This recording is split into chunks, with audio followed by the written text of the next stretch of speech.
Hello, everyone. We are here again with another Facebook Live edition of Every Day is a New Day. I have to look at the camera. I have to remind myself of that. So, hello. Thank you for being here. I'm going to give a little intro here. Hope gives you and some other people some time to join us. But I am so excited to be here today. I have another really amazing guest who is someone that I've actually spoken to before on my BBS show. And I'm so happy to now have him on Facebook Live. You may have seen, we just did a little video the other day, so we were hanging out and stuff. and so anyway, so I feel like I'm losing my train of thought. So actually, I'm just gonna say hello, welcome to Drew Bensen, who's one of the co-authors in Positive Minded People. Uh-oh. Yes. Oh, sorry, it cut out. Yes, hi, I'm Drew. Hi. So you know what? That is really good. In fact, so I'm checking to make sure that, yep, I see it on Facebook. We are on Facebook. We have a couple of viewers. Hello, Susan and Hi. Calvin. And you know what? Susan and Calvin's already made a couple comments. I saw Calvin's comments. Uh-oh, here we go. That's right. So you know what? Here's what Drew and I were noticing just as we were preparing before we started is there was a little bit of our mics cutting out. So I would love to know. Oh, I actually hear it myself. So in fact, there we go. I'm closing Facebook, and that might have been part of it. So if you are noticing that the sound is cutting out, please let us know. Type it into the comments and just give us a heads up about that. Hopefully not, but anyway, so where to begin? Drew, let's just start basic. Like, how are you doing today? I'm doing well, thank you. I'm down at the beach. I'm in Southern California. I'm in Long Beach. I'm staying at some beautiful people who I just adore at their home. This gorgeous home, and the vibe is really good here. And my dog Ralphie and I are here with them and their little dog Lola, and so I'm good. Good, awesome. Okay, so I'm going to tell people, I'm going to read people a little bit of your bio, and this is the bio in the book. You know what? I got to backtrack. People. So I'm so happy we've already gotten to touch base with Drew. I'm going to backtrack and actually just tell you a little bit more specifically about why we're here. We're here because we're talking again about this.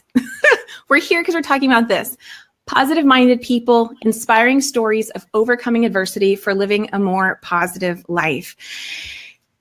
This is a book that Drew Bensen and myself and many other fantastic authors have been so fortunate to be a part of this project, this whole process, and then the launch, which just took place last week. Totally just kind of like hit us all, came out of the blue is how it felt for me anyway. Did it feel like that for you, Drew, when all of a sudden it was here? Uh-oh, froze on my end. Yeah, it was all of a sudden here. Boom. Oh, we're doing great. Oh no. So it's freezing a little bit. Drew, are you? I'm back. Okay. So it did a little bit. Yeah, it caught me by surprise because, everything just like happened so quickly and then boom, it's there. So it just launched on Amazon.com last week, and I see a little something from Calvin, but actually I can't make it out. So I think it's just not registering on here. But thank you, Calvin, whatever that emoji is. And guess what, guys? It's already top 10 Amazon bestseller, no joke. Paperback and Kindle editions. If you were one of the ones that were just so awesome about, immediately purchasing the Kindle edition and then the paperback when it came out, thank you so much. Thank you. Because it's not just about this book being a bestseller and then, we get to claim it's a bestseller. That's awesome. Don't get me wrong. But it's not just about that. These stories are freaking amazing. They're filled with stories of courageousness, being bold, choosing to do something that feels scary, and coming out on the other side of it feeling empowered and strong and just, so much better because of going through that situation and learning from it. In fact, if you are one of the ones who have, if you were one of the ones that have already purchased it and read the book, even if it's just a chapter or two, Drew's chapter, my chapter, any of the other amazing authors' chapters, please go ahead and comment in the chat field. What were your thoughts? What came across your mind as you were reading this book? Because I imagine most of us we're each going to have our own thoughts on it, right? But, uh-oh. So I'm going to keep talking and Drew will come back, I'm sure. So anyway, so feel free to let us know what your thoughts were. And I'm actually going to paste in here the link. If you have not purchased the book, I'm going to paste in here the link, and we have Drew back. Awesome.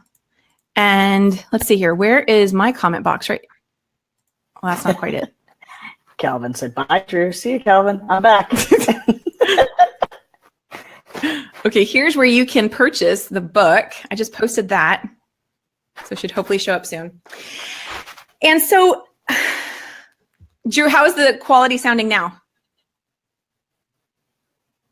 A little bit better. A little bit better? Okay. Okay, so as we get into this,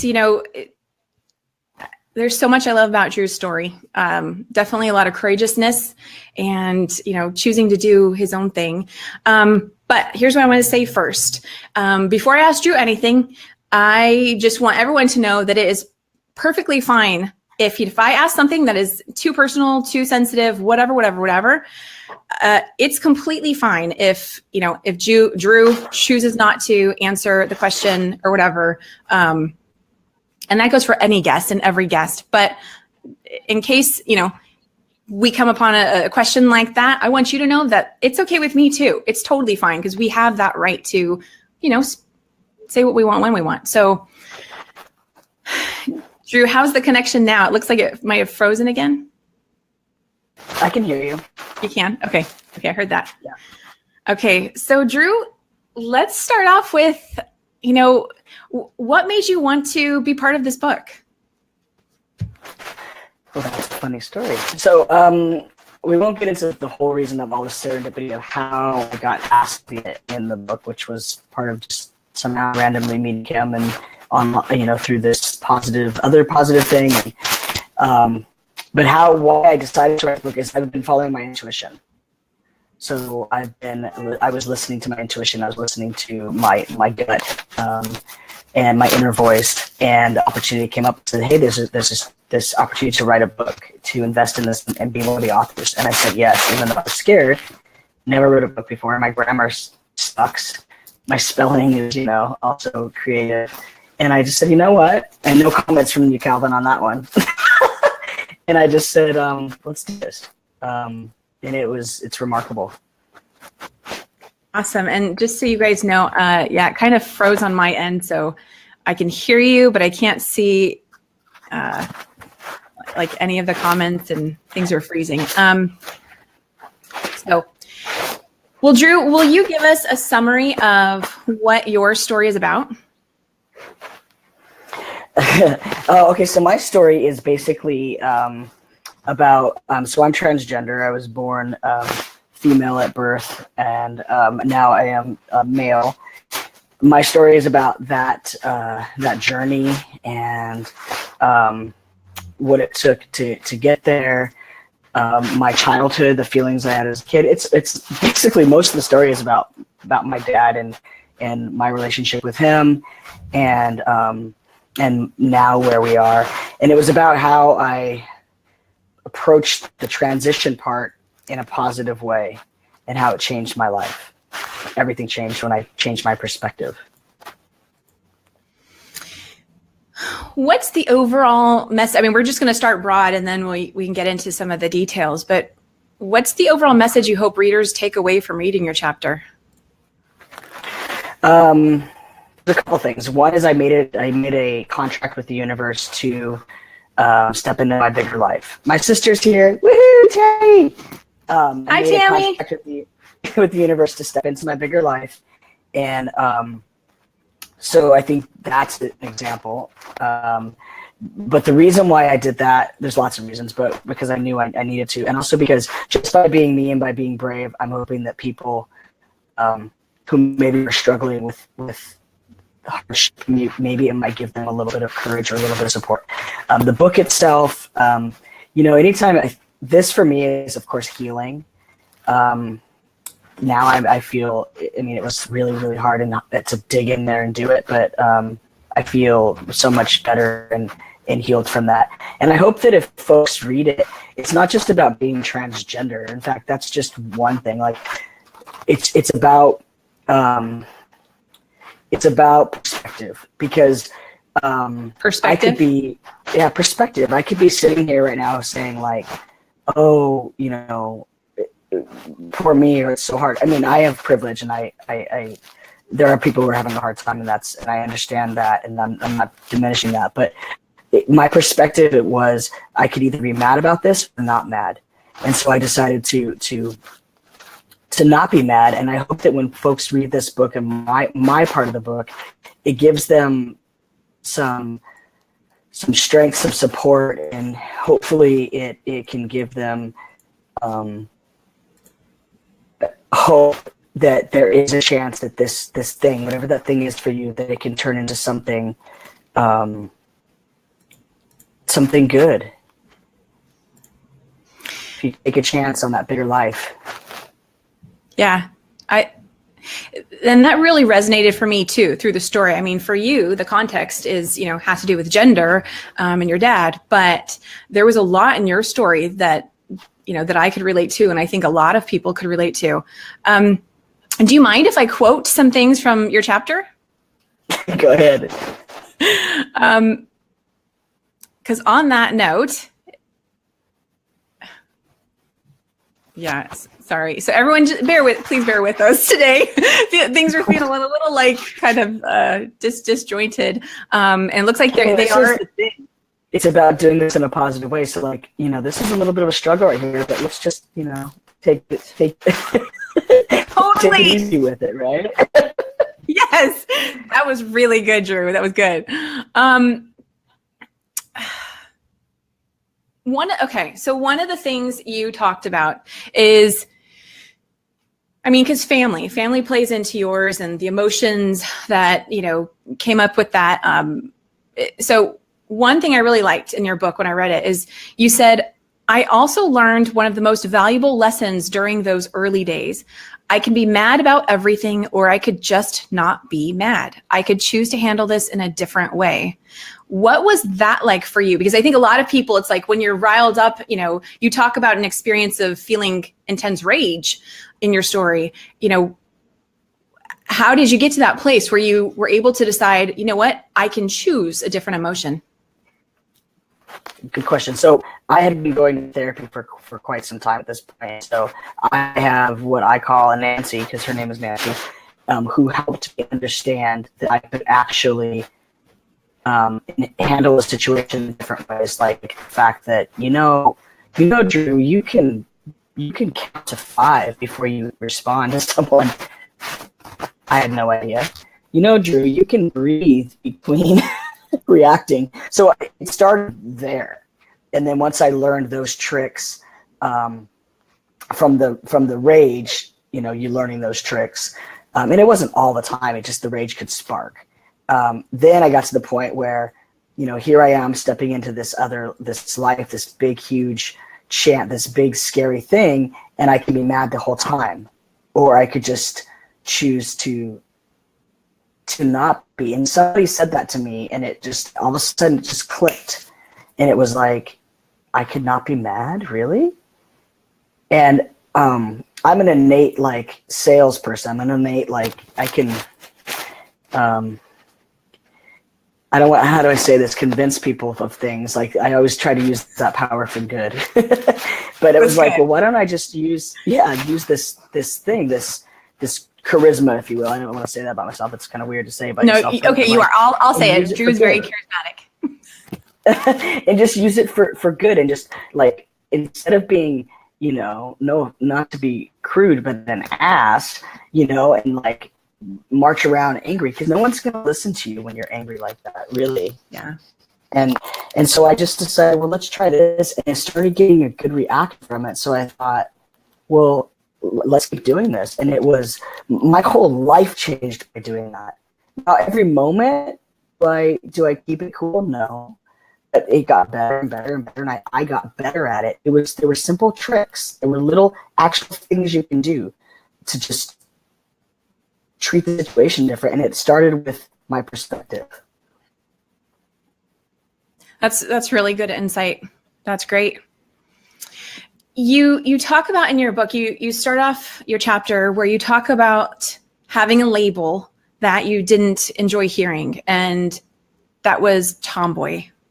Would you tell us what that experience was like, as you were this female who was very much into sports, and people called you a tomboy, but you didn't like that? Would you elaborate on that? Well, so I didn't think about, like, I mean, I in my baby book, it says in several places that I wanted to be a boy. But I don't remember really thinking really hard, like, or going to bed at night saying, I wish I was a boy, I wish I was a boy. I might have. But what I did was, I just thought, I'm me. Like, I'm me, and I'm playing t-ball. Like, why are you making such a big deal of this? Like it didn't make sense. Why, like, pre like puberty, you're not, when you're a child, you're just you're a person. You're not, like, yeah, you're told you're a boy and a girl, so you behave that way, right? But you don't, like, most of the time, you don't think about things that have to do with, like, your body in that way unless you're told what's right and wrong. So being called a tomboy, it just made it okay for me to not wear a dress. But it was also confusing, because you're calling somebody a name. You're saying, oh, you're different, but you're just a tomboy. I mean, that's like, you're labeling someone, you're making them in this different category, but then trying to wrap your adults, right? And then trying to wrap your brain around why they're different. And a lot of it was just confusing. Like, I'm not mad at people for calling me a tomboy. It was just that, like, you're saying I'm different. Well, it sounds like, I'm going to share another quote from your chapter on that subject. You said, I was a tomboy. That's the universal word they give people like me. A way for people to halfway, but not really, accept you. A translation for people to navigate their brains around who someone is. Most people need to be able to look at a person, regardless if the person is an innocent child, and immediately assign them a gender. If they cannot clearly and easily assign gender, or the gender doesn't match the behavior, there is confusion. That's when phrases or terms come into play. And I actually love that you talk about this, because, I actually, I recall being called a tomboy as a kid, and I didn't have an issue with it, and that's fine. And there's nothing wrong that it bothered you. And I think the other key thing is it's not about making people wrong for finding a compartment in their brain where a person fits.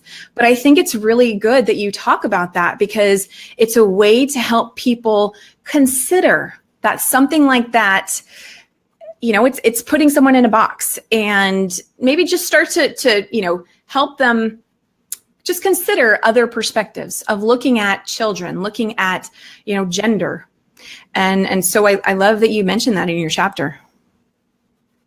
So that struck something in me. So the people that are saying, and I have said things, I have done things, I have said things that I now am like, what the heck are you thinking? And still, I probably say things that I will think about later and go, wow, you really were being naive there, or you weren't thinking about what you're saying, or you really need to educate yourself. So, but this thing about the tomboy thing. So basically, the person who's saying that, like, when we were younger, when I was younger, I'm a lot older than you, Kim, but when I was younger. You're not a lot older. I have silver hair. And I don't mean that in a bad way, Kim. I mean, but I don't mean to say that you're my, I was trying to not insult you. So anyhow, so basically the whole tomboy thing. So basically, the person who's saying it is saying to the kid, like, I wasn't allowed to do those things that boys do, or people, like, this is my story and my limit. I'm gonna put it on you. Like, who the hell cares if you wanted to play with a truck? Like, that is like. So here's where I see how I got a little frustrated there. So it's like. Actually, I can't because you're still frozen on my end. I'm really having to just listen to you. You're frozen. You're very tense right now. My face is red.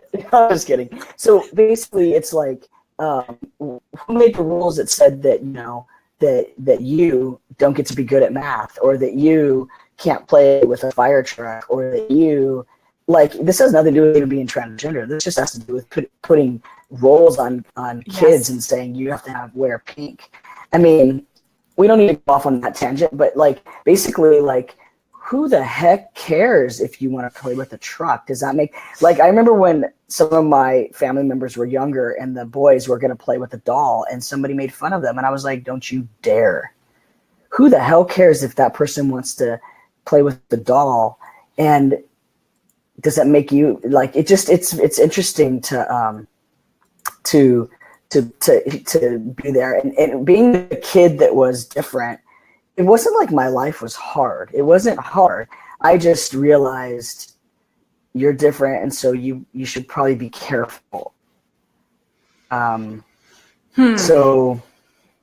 you know, I mean, I remember, yeah. So, and then having, like, male dads, like, yelling while I'm on the field. I was like 5 years old when I first started playing t-ball, and having them yell, "Don't let the girl get you out. Don't let her," like, being mad that I was good and screaming at their sons to, like, be better than me. It was like, whoa. Drew, can we cut to a part you just reminded me? There's a part in your story where you talk about how you started to physically change your appearance, and then you went to a game and someone made a comment about that. Oh yeah. So I finally got my mom allowed me to cut my hair off, and I had this amazing blonde, curly, like, crazy curly, crazy hair. Ask anybody who knew me in my youth. My goodness, like, it was just wild, like, lion mane hair. So it was beautiful, right, to my mom, and Sounds she like finally it. let me cut. Yeah, I mean, I hated it, but she let me cut it off, and so I had it real short, and I went to the game, and I was like, thinking, this is amazing, right? And I wasn't thinking, like, now I'm a boy. I was just thinking, I didn't want that hair. And I overheard somebody say, you know, now she even looks like a boy, or something like that. And it was like, I'm not mad at the person for saying it anymore. I think they worked with what they had at the time.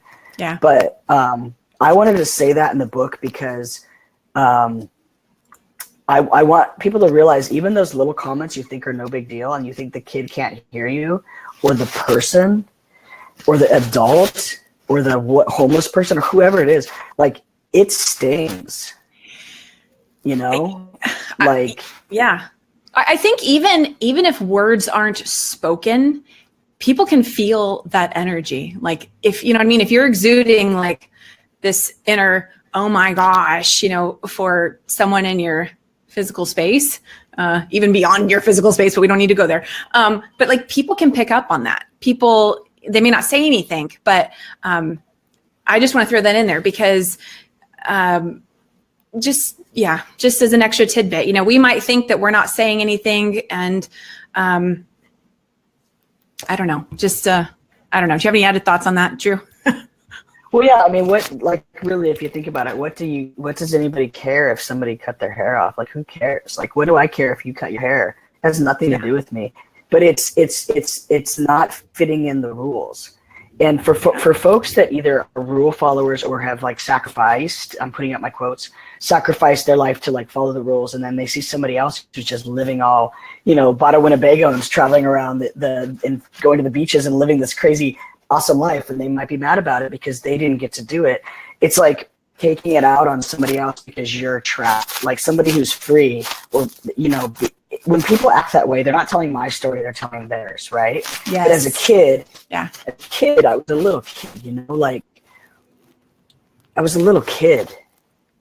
And it's not that big of a deal. It's just somebody talking about your haircut. It's not like, you know, they held me down and beat me in the face, right. but like it hurt, you know, and it's the point of saying that even in the book is because to show people that even something so small and simple and dumb as making a comment about a haircut was telling me I'm not okay, was telling me like you're not normal. Right. And let's ask those who are here with us live, and of course, if you're watching the replay as well, feel free to chime in. Hello to Jamie and Tammy, and we've got Calvin and Susan there as well, and Marianne Clayson. Thank you so much. I believe she's coming from Australia. So is Jamie. So hello to all of you. But what are your thoughts right now as Drew's talking about this? What experiences have you had where someone called you a label, or maybe made a comment that maybe they thought you didn't hear, but you did? You know, what was that like for you, and what helped you to shift, you know, away from what helped you in that moment? If you have any insights about your experiences, if you'd like to share, we would love to hear that. It's a safe place. It is a safe place. Tammy says that was awesome. Yes, it was, Tammy. Thank you. And for everyone maybe who's just now tuning in, Drew is completely frozen on my end, so I can't really see him or react to any physical expressions maybe you're seeing. I don't know if it's frozen on your end. If you guys can type it in, let us know if we've got here amazingness, Drew. Shout out. Susan made a comment just now.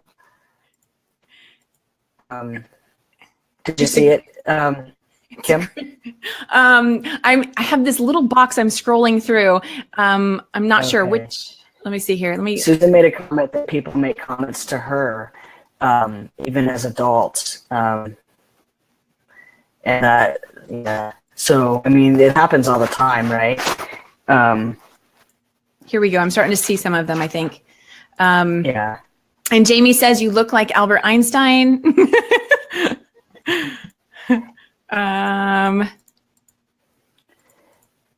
Yeah, and then being bullied as a kid as well.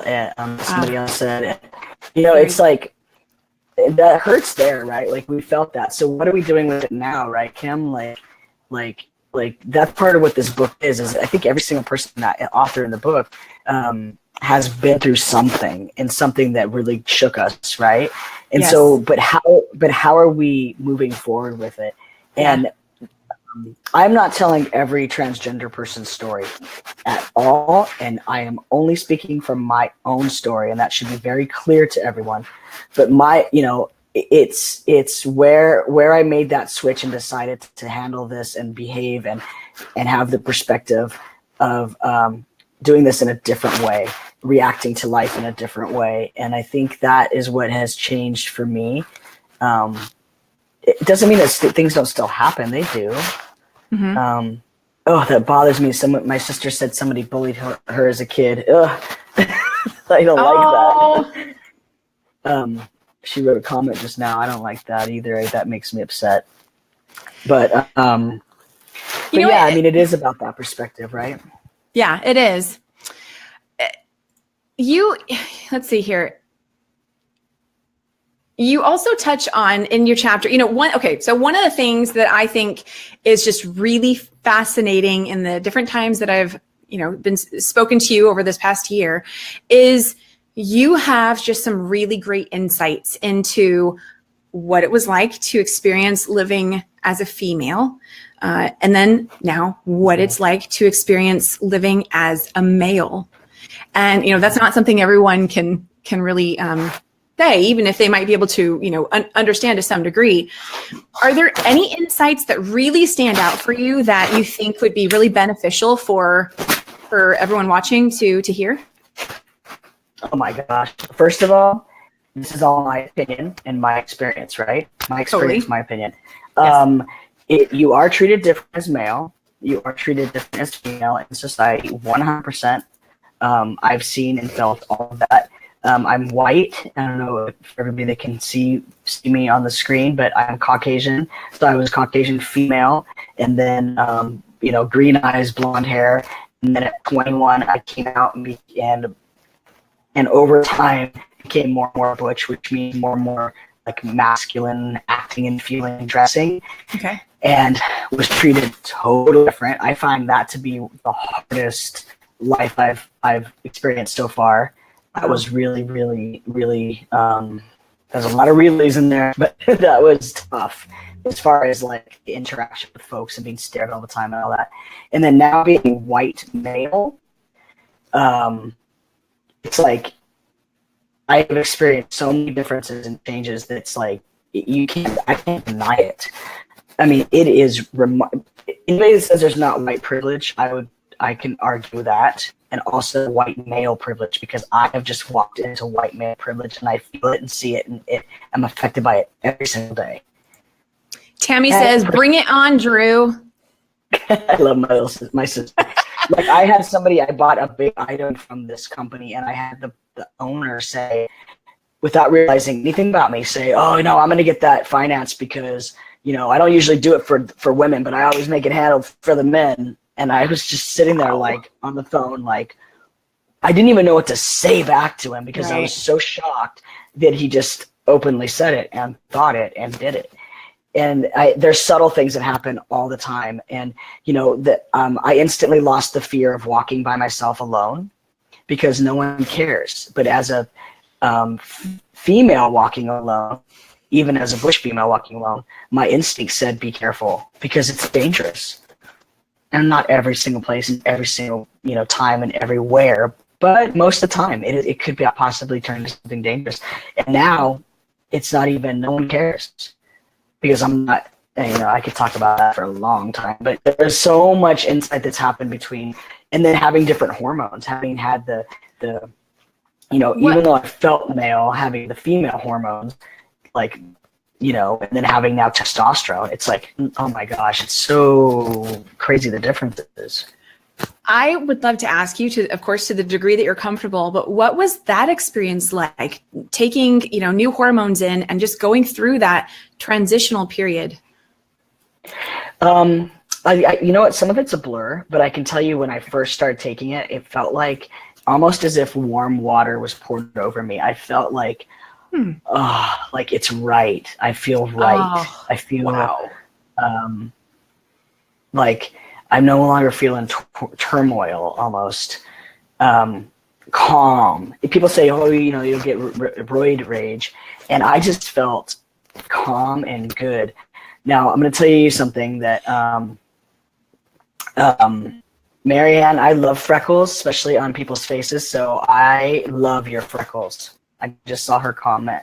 Thank you for sharing, Marianne. Yeah. Thank you to everyone who's shared so far. This courage right there. High five. Yeah. Drew, it's hard to be brave sometimes, but good job. It totally is. Yeah. Drew, what I love is you paint a picture about the progression that you went through of, being this tomboy who was very into sports and, people made comments about you beating out the other boys and that sort of thing. And then before you get to transgender, there was another period in the middle there. And I'm going to read a quote here. You said, "I met women that were gorgeous, feminine, and liked girls. They also liked me. That changed everything. I figured out I must be gay. I like them, they like me. When this happens, people say you're gay." I love it. Well, and that's, again, my story, not every, lesbian or transgender person's story. But what I realized it shows that there's confusion. Like, something is off and you're trying to find a box or a label that it does fit into. That's right. Well, because there's two different things. One is who you are, like who you know yourself to be, and then the other is who you want to make out with. To say, who you want to spend intimate alone time with, who you want to, have right next to you. that's who you want to sleep with. That's that's your sexuality, right? Not your gender is who you know yourself to be. Like, if you are, know that you're a woman, you never even had the question before, so you didn't have to do that part. And then you just had to go, oh, who do I like? That person's cute. I like, I want to whatever. So those are two different things. So when Very I true. realized Thank you for pointing that out. Yeah. And then when I realized who I liked, I knew in like second grade, our neighbor was this, taller blonde girl who was just so awesome. And I had a crush on her and told my best friend and he, screamed and told my mom because I think he liked me, thinking of how I looked on the outside. And I'm thinking I'm the same as him. And so, when I realized that feminine women were, women like the one I had seen when I wrote that quote about the person, I was like, oh, well, she likes girls, and I must be gay because I like her. It was like, at that point, I didn't care anymore. I was like, okay, guess what, everyone? I'm gay. If you don't like it, you can, go fly a kite. I said other things, but because I'm going to date. And so then I met just these amazing, beautiful people for the next like 17 years. I dated, or however many years, 15 years. I just, worried about what everybody else was doing. I didn't take into consideration what the rest of the stuff I couldn't quite face yet. Okay. Yeah, that makes sense. Yeah, it does. So now I want to ask you another question again. You just feel free to only say what you're comfortable with. What was that like, living in a physical body that didn't feel like you or something felt off? What was that experience like? Have you ever gone backpacking or where you've carried like a huge backpack, really heavy, or you carried something that was so heavy that you think you can make it up to the house with those 3 cases of water? It felt like or 5 grocery bags all at once because I don't want to make more than one trip. Exactly. And then you just keep carrying it that you forget you're carrying it.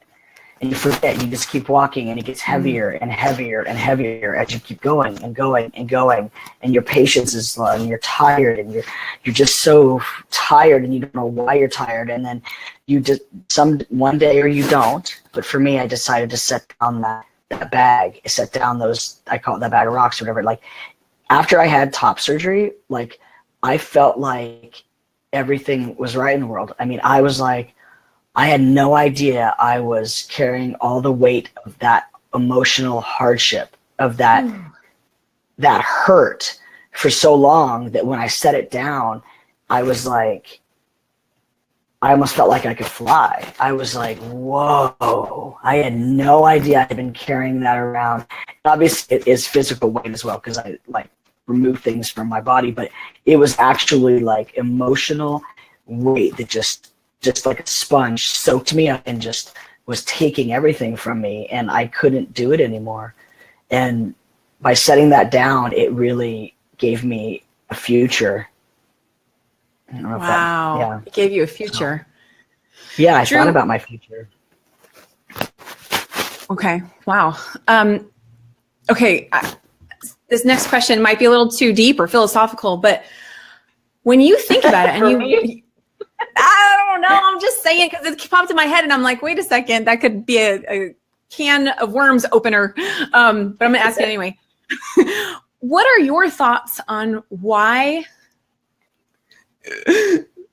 What are your thoughts on why this has been part of your life experience of being born into a gender that you didn't identify with and having to make that change?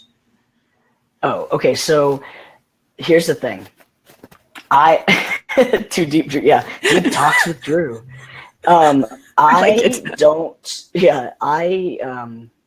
had a conversation with somebody about this once. Or many times probably, but I am happy I was born the way I was born. And here's why. For me, because I got to be me. So I know what I think and feel and on the inside, in my heart and in my mind. And it's frankly a beautiful, amazingly filled with love soul that I have. And if I had been born a different way, maybe I wouldn't have got to be me. And that's not, So there's a conflict there because, having a disconnect with your body is very challenging, to say the least. For me, this is my experience. Again, not everybody that's transgender has the same feelings on all of this stuff. But for me, and somebody might be listening, see this later and argue that that's not how they feel, and that's totally valid. But for me, I am happy I got to be born the way I was born because I'm me on the inside, and I was born in a time where I can change me on the outside. So that's also privilege, and so I chose not to feel like a victim in this, even though I had to work through that. And there are times when it's challenging to still work through some of it, but I'm more grateful that I got to be me, and I love myself. That's awesome, Drew. The time is flying by. How is our audience doing? How are you guys resonating with this, enjoying this? Do you have any thoughts? Scrolling through the comments, and you guys have been fantastic, but what's coming up for you? Is there something you would like to ask Drew? Please feel free to write it in the chat. Did I miss a comment here? Oh no. Okay. So, again, anyone who's maybe just coming on, we're still experiencing a little bit of technical difficulties, but we are making do because we are positive-minded people, yo. Hello. And just enjoying hearing Drew talk about his story, and so grateful to everyone that's here sharing with us today. So feel free to write any extra thoughts or questions that you might have for Drew in the comments. And Drew, I want to ask you, if it's okay with you, I'd like to go back talking about just your family and the challenge that you experienced with your dad and him making that adjustment to seeing you as a boy. Well, first of all, I'm so proud of him. I'm so proud of him. It's scary to write this book and then go, hey, Dad, I just put all of, from where I'm from, we say, we threw all your shit in the street. I just put, oh, you can hear the dogs in the background. Excellent. That's my dog, Ruffy. He's my sweetest angel. So Calvin says, hello, doggies. He's my baby. It's okay. So basically, I was worried to say, hey, I just basically, like I said, threw all your shit in the street. Everyone's going to know everything you went through with me. But, the fact that we both stepped up to this, and, it's hard. It was hard. It was the hardest thing I ever did was come back to California from Seattle. And my sister Tammy said, I said, I'm never going back. I can never face them again. I cannot live. I can't do it. And she said, well, that's not going to happen. Let's go. Bought that plane ticket and just, I don't even remember getting to California, her taking me there and talking with my dad, facing it and giving him room. There's a point where I said, I'm not giving you room anymore. We had it's in the book, the conversation we had about that. But then he said, when I faced him with that, and he said, I'm going to try. And that's all I wanted from them was to try. It's from anybody. I can't expect them to understand. They're never going to understand how I feel. Here's the thing, Kim. I don't get how he feels. I don't get how he and my mom have been together since the 9th grade. Are you kidding me? Congrats to them. I love it. So proud of them and happy for them, but I don't understand them. So how could I ever expect them to understand me? That's an excellent point. Exactly. Because there's nothing that says one person's experience is right and another person's is wrong. We all have our own experiences. And I think that's fantastic. I'm glad that you really mentioned that, Drew. Another thing you talk about in your story is about how when you came out as being gay, you knew that you couldn't be around your family and you had to move away. And you talk about your family being your kryptonite. And are you okay that I mentioned this? Yeah, go for it. I think it's I want to share it for anyone who's watching today. Maybe, if there's someone who's watching is not going to be able to purchase the book. I love that you say that because, I think that can be, I know from my own personal experience that it can be a very lonely experience to feel like the people who you think you're going to be closest to and are going to be closest to you actually become like the greatest weakness for you. And, so let's talk about, what was your support system like as you were going through all these changes? Well, I was in Seattle. I have my own business, so I'm my own boss, and I'm in charge of my own, income, which was very fortunate for me. And I wasn't going to get kicked out of where I lived, so I had all my basic things covered. And then I had a huge base of folks that loved me and that I had been building up for years of people I know. And so I had an incredible story and an incredible transition and had yard sales, raised money. I mean, people came together for me that I could never pay back what they did for me. And very few of those were family members. And, the strangers were there, the friends were there, and the family members did what they could do, which was sometimes nothing or their own way. So the reason they're my kryptonite is because, I say in the book that, all I ever wanted was my dad to love me and respect me and accept me. And he's not a bad guy. He's a great guy. But I wanted that from him or from my mom or from my sisters or from my grandparents or from my aunts and uncles or whatever.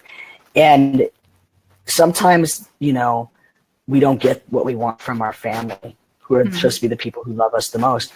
So what I've discovered is, for myself, is that I get to say no. So I get to say I'm not gonna. I'm not up for it to see them, or I don't frankly want to, or you don't get to have access to me. And it's not awesome. I would love for that, but if it's not unconditional love for me, maybe it's not from me either. Because if I was unconditionally loving them, I would love them even if they didn't love me back. Drew, can you say that again? You said something about if it wasn't. Yeah, go ahead. If it was unconditional love, it would be unconditional love from me as well. So even if they weren't giving me love back, I would be unconditionally loving them. So if I want them to unconditionally love me, then I should unconditionally love them. And when you're going through the biggest challenge of your life, when you're transgender, you cannot imagine the amount of strength and core hurt and bravery and courage and grit and that it takes to do this. And it's not always, you're not always able to also hold people up and bring them with you. So you need to have a team of people who can hold you. And, I was able to go with my family, some of them, and also hold them and hold space for them and give them room to make mistakes and give them room to work through this. But it's because I had another team of hundreds of people who were supporting me. I had my core team. I have my ride or dies. I have my folks that are like, are there for me. So my story is a little unique there where, they still can be my kryptonite. It's not safe for me to be around some family members because it hurts me. And I'm brave and strong and courageous and have all this power, right? And I'm still scared, and it's still hurtful to have and they don't even know that. They're not even aware enough, or whatever the case is, to be able to realize that you're actually not safe for me. That takes courage right there, just to even say that, Drew. So thank you for saying that. I think a lot of people can identify with that. Probably would never say it, but thank you for saying that. On that note, because we are winding down, getting to the end of the show, we kind of got off on a little rocky start, and I realized I never even read your bio. So I think a lot of people who are here know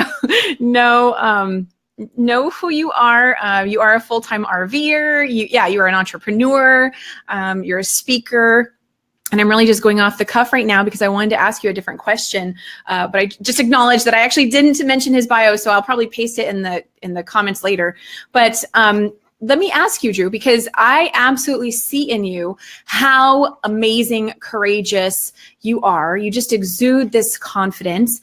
And you know, and you've done a lot of courageous things already in your life. And so I'm wondering, what have you not yet done that might still be on your bucket list?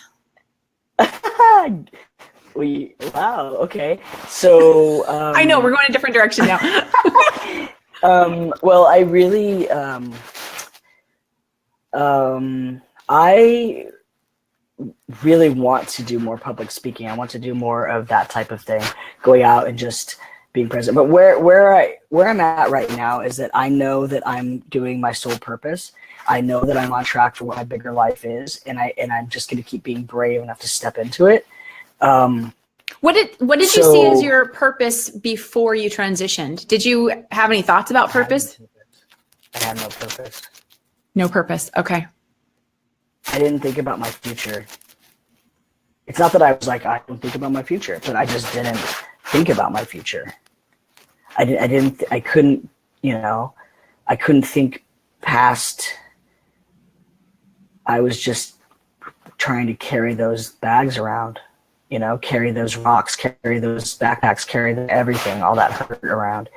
And now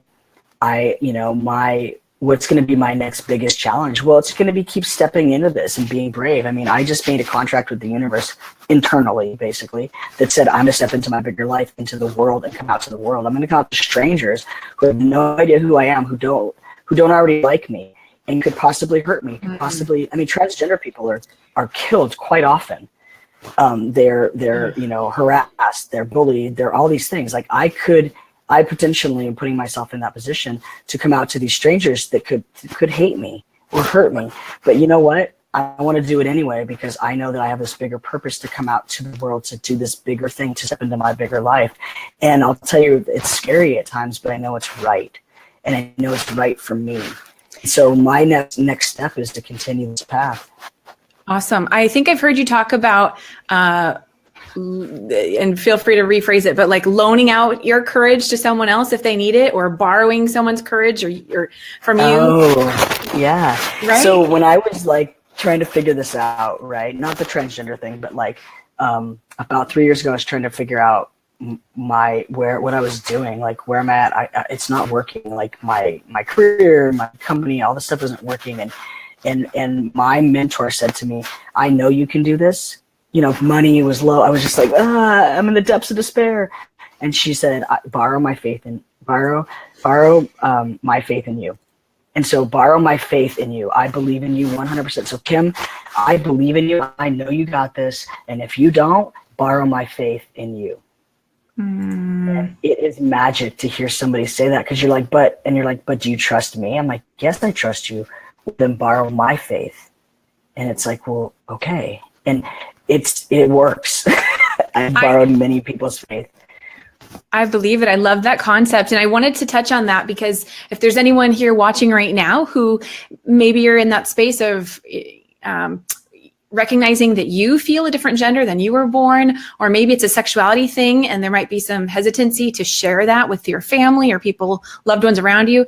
It could be something even completely different. Maybe it has nothing to do with gender or sexuality. Maybe it's simply choosing to date someone that the rest of your family wouldn't approve of. Or maybe it's choosing to choose a career path that no one else is going to support you in.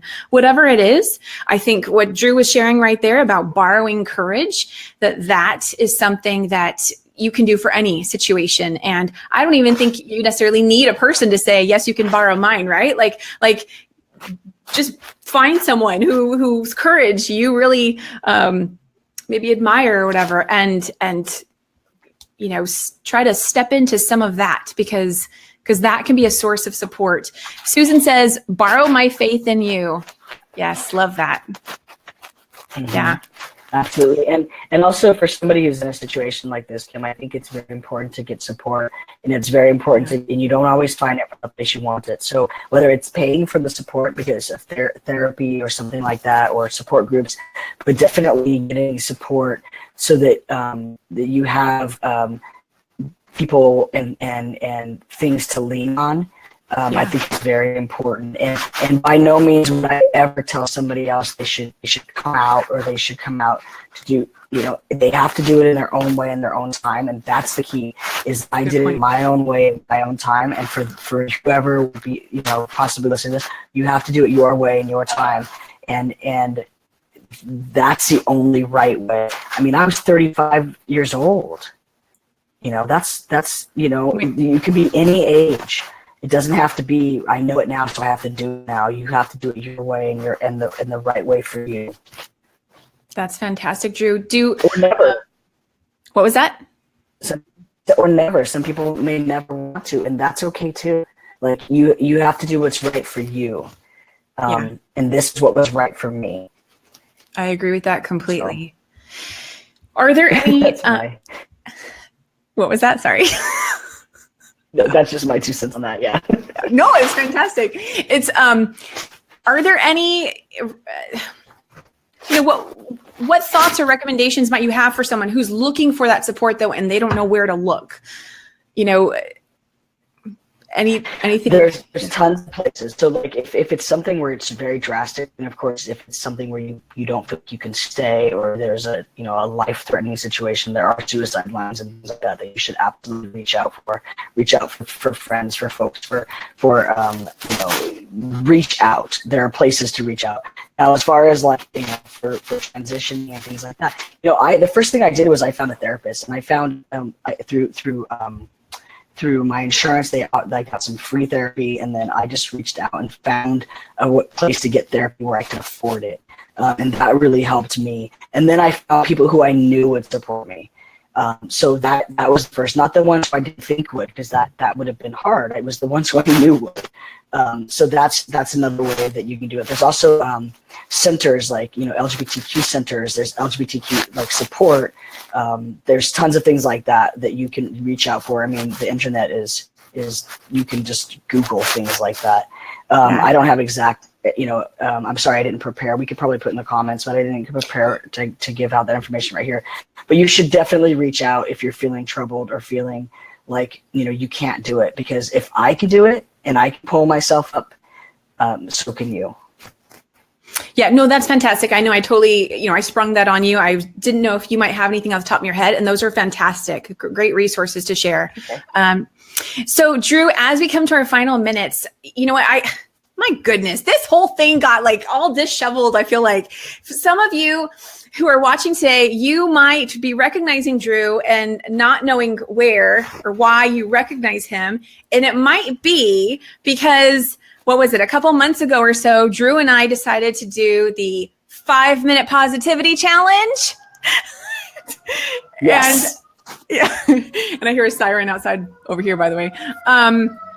And it was great because Susan is one of the fantastic people who she saw it and she just ran with it and she shared it with people, and then more and more people shared it, and it was something fun that we did. And so I know a lot of people that I know, Drew, actually came to just love you and recognize you from that. So in case that was a question on anyone's mind, may have been from that. The other thing, Drew, you've got a few things going on right now. What's coming up for you next that you'd like to share with the audience in case they're, in case they can attend or find out more about you? What would you like to share with them? Oh, absolutely. So I am certified in infinite possibilities, and so basically one of the guys from The Secret, Mike Dooley, it's Thoughts Become Things. I'm co-teaching a workshop, a retreat, in a one-day retreat in Long Beach and Huntington Beach, California, the weekend after Thanksgiving this year, 2017. So November 25th. It's a yoga, mind, body, soul retreat. Don't let the yoga scare you. Some of the yoga is literally just laying there and feeling. I mean, it's just going to be a really neat empowerment experience on that Saturday. It's meditation, yoga. It's basically empowering and finding that light within you. The person who's doing this with me, her name is Jody Ferris. She is a magic light person that you want to be around her energy. And so that's going to be a great experience. That is called The Anchor Within. So www.theanchorwithin.com. And then I'm also doing book signings up in in Seattle at Inner Alchemy on December 1st. That's going to be at 7 to 9 at Inner Alchemy in West Seattle. And then in December 10th, I'm going to do a workshop at Inner Alchemy as well, 1 to 4. That's going to be another Infinite Possibilities, Thoughts Become Things. Because basically it's the perspective that got me through this. And that's what I'm now teaching with this empowerment coaching, is training your perspective, training your thoughts to help you get along with this. And I know Kim's also a certified coach in that, so she could also speak to that. And then lastly, my website is drewbensen.com. So DREWBENSEN.com. And that has a lot of the information as well. I'm just going to put that into the comments as well. So fantastic. You have a lot coming up. You are one busy guy, that's for sure. Yeah, it's going to be fun. Some of it's with you. Woohoo! I know, right? Still getting everything squared away, all the dates and all that stuff. But anyway, Drew, thank you so much for doing this with me today. We made it through the hour, and it was fun as always. Let's look at our Jamie says, true inspiration, Drew. Love you sharing. Yes, I completely agree. And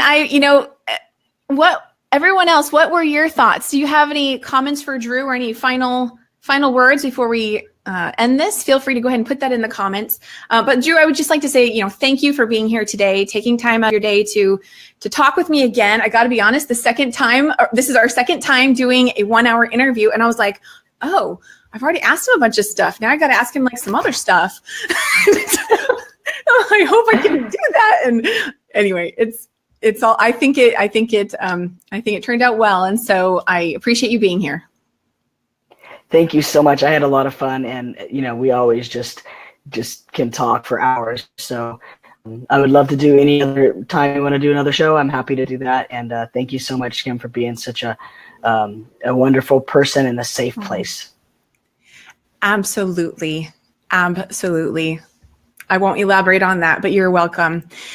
And Tammy said, so brave. And Jason is saying, inspiring. Thanks.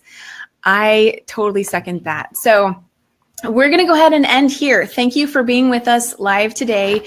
And if you are watching the replay, then, please feel free to still leave a comment, and we can carry on the conversation, and I would love to hear from you. So feel free to do that. And lastly, we have our next show, which is actually going to be in 2 weeks because we have Thanksgiving next week. So the week after Thanksgiving on Wednesday, what is that? Wednesday, November 29th is going to be same thing right here, doing a Facebook Live through Be Live. And I'm going to be with co-author Noah Alvarez, which is going to be another fantastic story. And it's going to be wonderful. So thank you for being a part of the Positive Minded People support group, the Drew Bensen support group, the Kim O'Neill support group, being a fan, just watching and taking part. And know that every day is always a new day. There is always hope. And we will see you again next time. Thank you for watching. Thank you. Bye. Bye.